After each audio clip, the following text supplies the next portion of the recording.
Korean pop has long been regarded as one of the country's most successful exports, and one of the biggest players in the game, YG Entertainment. A $630 million entertainment company, YG was responsible for the insanely viral Gangnam Style. Oppan Gangnam Style! Housing Psy under their label, as well as boasting a roster of 60 other talents at any given time, including, of course, Big Bang. While the numbers may seem high, training to be a K-pop star is often grueling and intense. The members of Big Bang spent 6 years practicing before their debut, standard fare in the industry. So if you can describe to me what it takes to be a Korean pop star. I mean, obviously the training appears to be brutal. I mean, it's like you're a world-class athlete training for the Olympics. I mean, I read in the exhibition around the corner, you do 12 hours training a day. Uh-huh. This is true? I mean, not 12 hours, but almost like most of the days. But in Korea, there's already a system that is established, and we had no choice but to go through that system. Also, we didn't have the conditions to build a new system. I think how structured the system is, the 12 hours training, taking lessons, it all became more part of the system after we debuted as singers. Back when we were training, it wasn't really about systematic training. It was more just following elder singers who debuted before us. So we were actually quite lucky. But now it's much more of a system, and we do have lessons and things like that.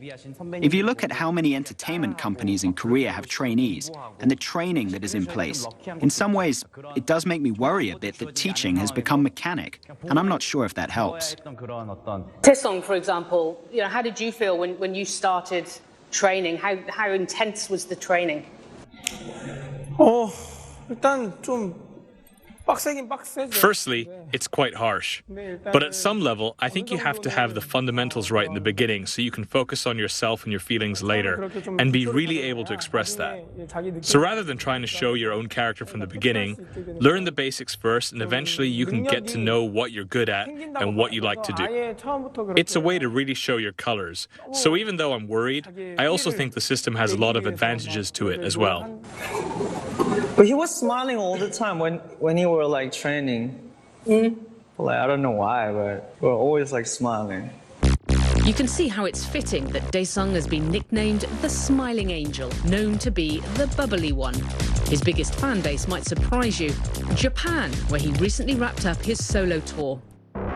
And then, of course, there's G-Dragon, probably the most famous of the five, the group's said leader and main songwriter. He started training with YG when he was just 13, along with fellow band member Taeyoung. The two were originally billed to be a duo.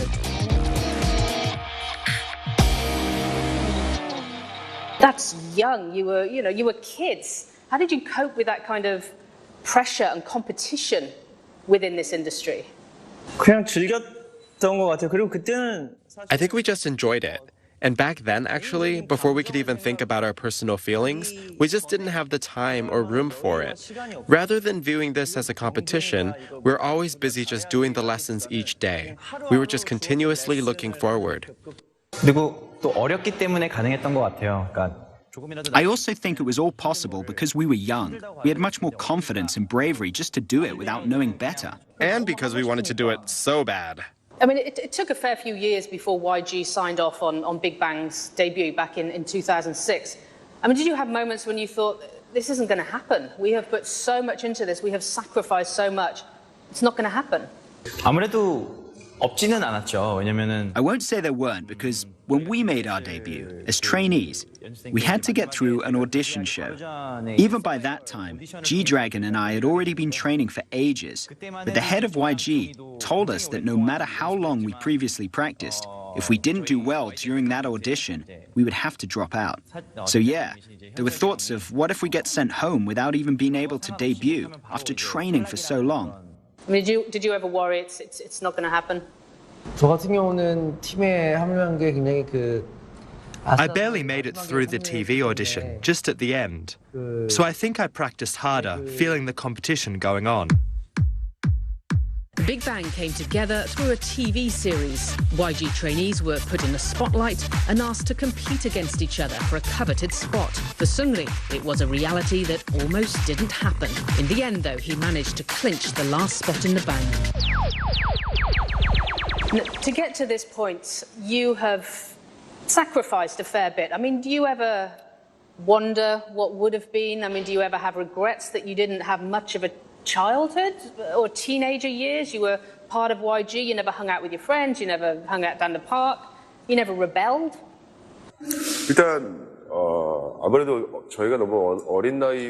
Because we've been making music since we were young, we don't really have memories with friends, but we do have lots of memories of us five together.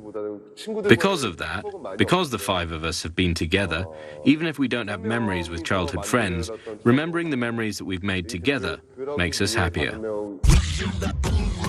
And finally, that was Top. He is quite literally at the top of his game.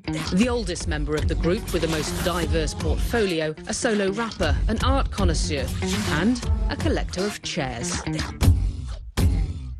Was there one moment within the last 10 years where you as a group or individually thought, hang on a minute, we made it.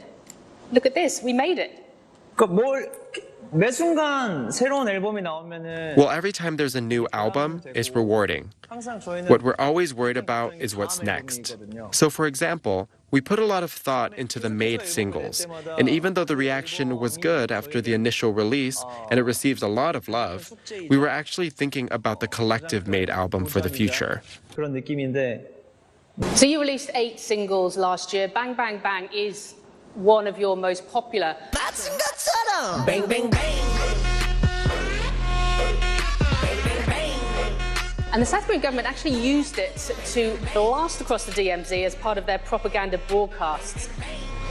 How does that make you feel? I mean, your music was being used effectively as a weapon. Probably because the timing when our single came out worked with the situation back then. We really don't put much meaning behind it, because our music, especially for Bang Bang Bang, is loud and powerful. I think that's why the government chose to use that track in that way. We appreciate it. Did they ask your permission? Nah. No. Actually, we don't know. Actually, we don't know. You didn't know? Check it, yeah. North Koreans were listening to your music. I know it. Yeah. I know it. Is that weird? I'm pretty rare, but I mean, it's a good thing for us. True. New fans? Yes. It's just amusing. It's fun. Just the fact that it was used in such a place, especially because the title is Bang Bang Bang. Good choice. Bang Bang Bang. Coming up. How long will Big Bang last? And of course, we have the mandatory military service here in South Korea. Time's running out. You may be asking yourself, how big is big when it comes to Big Bang? If you need some convincing, let's look at the numbers. Starting from the beginning, their debut was in 2006, which makes them 10 years old, double the age of One Direction. In the past year, the group earned $44 million, according to Forbes. That's over 10 million more than America's highest-earning male pop group, Maroon 5. To say that their fans love them is an understatement. 1.5 million people attended their last world tour, the largest tour by any Korean act ever. Madonna sold half that many tickets, playing the same number of shows in 2015. Their last concert alone sold out 65,000 seats. That's 3.5 times the size of Madison Square Garden, reportedly earning $6.4 million for one single event. And to top it all off, last year, readers voted Big Bang in 3rd place for the Time 100, the magazine's list of the most influential people. The Korean pop band got more votes than Taylor Swift and Beyoncé combined. Now that is big.